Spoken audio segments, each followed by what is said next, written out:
وقدر فیہا اقواتہا، اللہ فرماتے ہیں ہم نے اس زمین میں انسان کو پیدا کرنے سے پہلے اس زمین میں خوراک کے ذخائر کا ایک اندازہ لگا لیا تھا کہ کتنے لوگوں نے آنا ہے، اس حساب سے ہم نے زمین میں پہلے سے پیدا، بولو بھائی، کر دیا. تو اب خواتین کو چاہیے اپنی صحتوں پہ بھی ترس کھائیں. جو موٹاپا چڑھ رہا ہے اتنا زیادہ، یہ نسل روکنے سے چڑھ رہا ہے. جن کی اولادیں ہوتی ہیں ان کی فٹنس دوسروں سے زیادہ اچھی، ان میں موٹاپا نہیں آتا، عمریں لمبی ہوتی ہیں. اور بڑی بات ہے اللہ تعالیٰ اولاد دیتے ہیں جو ہے وہ بڑھاپے کا سہارا بنتی ہے. بڑھاپے میں کون عزت دے گا بھائی آپ کو؟ کون پالے گا آپ کو؟ کوئی بھی لفٹ کرانے کے لیے تیار نہیں ہوتا. آپ کہتے ہیں کہ میرے پاس پیسہ اتنا ہے تو بڑھاپے میں یہ کام آئے گا. پیسہ آپ کو محبت نہیں دے گا. وہ پیسے میں جو نوٹ ہیں وہ آپ سے باتیں تھوڑی کریں گے. اور آپ نیٹ پہ سرچ کریں، یو کے میں، امریکہ میں ایسے ادارے وجود میں آ گئے ہیں جو بوڑھوں کی تنہائیاں دور کرنے کے لیے بندہ بھیجتے ہیں پیسوں پہ. 1 گھنٹہ رینٹ پہ آدمی ملتا ہے. آپ ابھی سرچ کریں بیان ختم ہونے کے بعد. بڑھاپے میں ان کو کیا ملتا ہے؟ رینٹ پہ آدمی جو جائے گا اور خوب اچھی طرح گپ شپ کرے گا آپ سے. وہ کوئی دل سے تھوڑی محبت کر رہا ہے. کیسی برباد ہو گئی ہے وہ قوم، کیسے برباد ہو گئی ہیں وہ لوگ. اور یہ چیز ہماری قوم کی سمجھ میں نہیں آ رہی. برباد ہو گئے. اللہ کے ابھی 1 کروڑ پتی امریکن تھا، اس کا انتقال ہوا ہے. میں انشاءاللہ تلاش کر کے اس کا پورا حوالہ آپ کے سامنے پیش کروں گا. اس نے یہ بیان دیا ہے کہ میرا ایک بیٹا تھا، میں نے اس کو کھلایا پلایا اور نسل روکی، میرا بڑھاپا بہت ہی خراب گزرا ہے، میری یہ دولت میرے کام نہیں آ رہی. ایک ہندو نے ایک کمنٹ کیا نا کہ تم لوگ 20 کروڑ ہو گئے، 22 کروڑ کی آبادی ہو گئی. سوری پاکستانی تھا وہ، کہہ رہے ہیں ہم لوگ پاکستان میں 22 کروڑ ہو گئے، اس مولوی کو دیکھو کیا کر رہا ہے. تو مجھے خیال ہوا میں اس کو بولوں اس 22 کروڑ میں تم بھی ایک ہو. اگر یہ 22 کروڑ غلط ہیں تو تم بھی کیا ہو؟ بولو نا، غلط ہو. اس کا مطلب تم بھی غلط پیدا ہوئے ہو، تمہیں پیدا ہونا نہیں چاہیے تھا. ہر آدمی اپنے بارے میں کہہ رہے میں تو ٹھیک پیدا ہو گیا، لیکن یہ جو آبادی 22 کروڑ ہو گئی، جو 21 کروڑ 90,999 ہیں، یہ کیا ہیں؟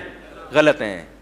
تو بھائی جیسے ہمارے والدین کا سب سے بڑا احسان کیا ہے کہ وہ ہماری حیات کا سبب بنے، ایسا ہی ہمارا اگلی جنریشن پہ سب سے بڑا احسان کیا ہوگا کہ ہم ان کو زندگی دینے کا سبب بنے ہوں گے. سمجھ میں آ رہی ہے نا؟ انگلش میں تو نہیں باتیں کر رہا میں. تو جو بھی یہ بات کرے نا کہ اتنی آبادی غلط ہے، تو اسے بولو پھر اس غلط میں تم بھی ہو. ٹھیک ہے، تمہارا پیدا ہونا بھی کیا تھا؟ غلط تھا، کیونکہ اس آبادی میں تم بھی ہو. وہ کہتے ہیں آبادی بڑھنے سے غربت ہوگی، تو اس غربت کا سبب تم بھی بن رہے ہو. تو بھائی وہ کہے گا کہ بھائی میں ہم ہی تو ہیں اس کائنات کے لیے، اللہ نے ہمیں تو بنایا ہے نا. دیکھو جب آپ کے گھر میں مہمان آتے ہیں اور وہ کھانا نہیں کھا رہے، وہ کہیں گے ہم نے کھانا کھایا تو کم پڑ جائے گا. تو میزبان کہے گا بھائی کم پڑے گا تو کم پڑنے کے لیے تو ہم نے بنایا ہے، تمہارے لیے بنایا ہے. تو یہ اللہ نے کائنات بنائی کس کے لیے؟ انسانوں. اسی کو روک رہے ہو کہ یہ نہ آئے. ٹھیک ہے نا؟ تو اس کو بچا کے کرنا کیا ہے؟ چند لوگوں کے مفاد ہیں کہ وہ ارب پتی بننا چاہتے ہیں. اچھا یہاں بھی ایک بات بتاؤں، معیشت میں جو توازن پیدا ہوتا ہے نا، وہ بھی گروتھ ریشو بڑھنے سے ہوتا ہے. کیونکہ جب آپ کی نسل زیادہ ہوگی تو جائیداد کیا ہوگی؟ کئی لوگوں میں، بولو بھائی، ڈیوائڈ ہوگی. یہ موضوع بڑا ٹیکنیکل ہے، اس پر ایک بیان کر چکا ہوں، اس پر میں ابھی دوبارہ نہیں آؤں گا کہ گروتھ ریشو بڑھنے سے معیشت میں بھی کیا پیدا ہوتا ہے؟ اعتدال. یہ بڑا زبردست، اس میں اگر آپ ابھی دلائل دینا شروع کروں آپ حیران ہو جائیں گے کہ واقعی مولوی صاحب بڑی زبردست بات کی. لیکن ابھی موضوع کیا ہو جائے گا؟ بالکل چینج ہو جائے گا. اور ایک آخری سے آخری بات نکلتی ہے، ایک اور بات یہ کہ یہ جو نسل روکنے کا تصور آیا ہے نا، اس سے جو جاہل خاندان ہے نا ان میں اضافہ ہوتا ہے، اور ایجوکیٹڈ لوگ معاشرے میں کیا ہو جاتے ہیں؟ اچھے خاندان کم. یہ انگریز نے لکھی ہے بات. اس نے لکھا فیملی پلاننگ کے نظریات سے متاثر ہونے والے زیادہ تر ایجوکیٹڈ لوگ ہیں. اچھی فیملیاں جو ہے نا وہ زیادہ متاثر ہوتی ہیں، کیونکہ وہ چاہتے ہیں کہ بھائی ہمارے بچے بالکل بہت ٹائٹ قسم کے 2 ہوں لیکن تمیز کے ہوں. یہ گنتیاں سکھائی گئی ہیں. ان کا خیال ہے کہ 10 تمیز کے ہو ہی نہیں سکتے، حالانکہ ایسا نہیں ہے. تربیت کرو گے تو 10 بھی تمیز کے ہوں گے، نہیں کرو گے تو ایک بھی چور پیدا ہوگا. حقیقت ہے. آپ بڑے ملک کے بڑے بڑے چور ہیں نا، ان کے ابا اماں کی رپورٹ دیکھیں، ان میں آپ کو 10 والے بھی ملیں گے اور اکلوتے بھی ملیں گے. تو یہ بہت اہم پوائنٹ کی بات ہے، اس کو سمجھیں کہ جب میں نے بتا چماٹ مار دوں گا میں اگر تھوڑا سا پیچھے رہوں مذاق کر رہا ہوں. تو یہ ایسے یوں کر کے نا بیٹھا ہوا ہوتا ہے، یوں کر کے تو مجھے کسی بات پہ غصہ آتا تو میں نے کہا ایسا نہ ہو آپ کو لگا دوں گا کھینچ کے. تو کیا کہہ رہا تھا یار میں, ہاں ایک گورے نے یہ بات لکھی ہے اور بالکل صحیح لکھی ہے. ایک گورے کی بتاؤں گا اور ایک سانولے کی بھی بتاؤں گا, یعنی اپنی, ہم لوگ سانولے ہیں نا, نہ ادھر کے نہ ادھر کے, ٹھیک ہے نا. گورے نے یہ بات لکھی ہے کہ یہ جو گروتھ ریشو, جب یہ جو فیملی پلاننگ کی مہم جب چلتی ہے کہ 2 بچے ہی اچھے, تو چونکہ اس سے زیادہ تر ایجوکیٹڈ لوگ متاثر ہوتے ہیں. وہ کہتے ہیں ہاں بھائی, اور جو ان پڑھ طبقہ ہے نا وہ اس لیے متاثر نہیں ہوتا کہ وہ کسی چیز سے متاثر ہونے کے لیے تیار, وہ کہتا ہے چھوڑو یار پیدا کرو. ان کو تو تربیت کی بھی فکر نہیں ہوتی, تعلیم کی بھی فکر نہیں ہوتی, بیویوں کی صحت کی بھی نہیں, وہ تو کہتے ہیں بس ہو رہے ہیں اور ہونے دو. نتیجہ کیا نکلتا ہے, جو نیچ اور گھٹیا خاندان ہے نا ان کا ریشو بڑھ جاتا ہے, اور جو اچھی فیملیاں تھیں وہ آبادی کا تناسب کم ہو جاتا ہے. چور اچکے بولو بھائی زیادہ ہو جائیں. تو چور اچکوں کو نہ بڑھنے دو.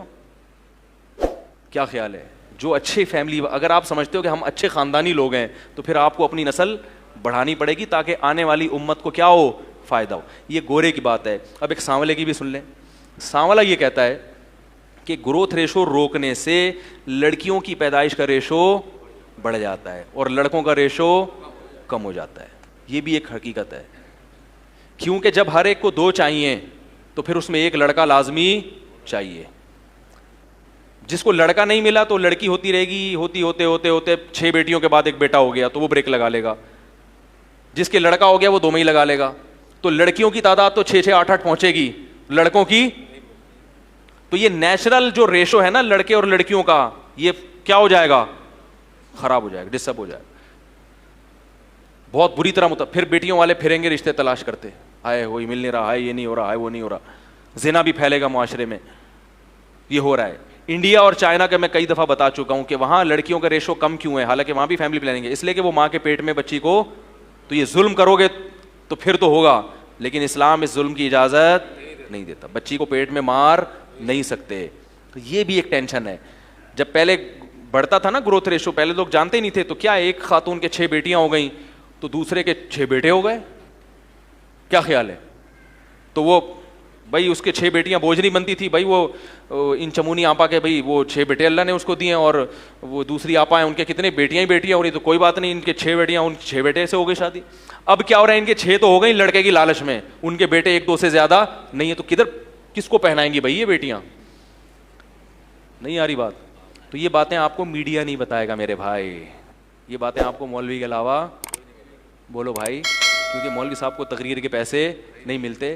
اور پھر بھی خواتین نے اگر نیگیٹو کمنٹس کرنے ہیں تو دل کھول کے کریں, صحیح ہے نا. ہمیں یہ سمجھا ہوا ہے, میں نے آپ کو کچھ بھی نہیں سمجھا ہوا, کیونکہ مجھے زندگی میں اتنی گالیاں, لاکھوں کے حساب سے گالیاں پڑی ہیں خواتین کی طرف سے. حالانکہ میں خواتین کے حق میں بات کر رہا ہوں, ایسی بات کر رہا ہوں جو ان کی صحت کے لیے بھی مفید ہے, اور ان کے, عورت تو بچوں پہ ہی تو حکومت کرتی ہے, وہ اصل حکومت عورت کی کس پہ ہوتی ہے, اولاد پہ ہوتی ہے. اسی سے آپ نے اس کو محروم کر دیا, جاب کرو جاب, بس جاب کرو جاب. پیسہ بھائی ہر چیز کا علاج نہیں ہے.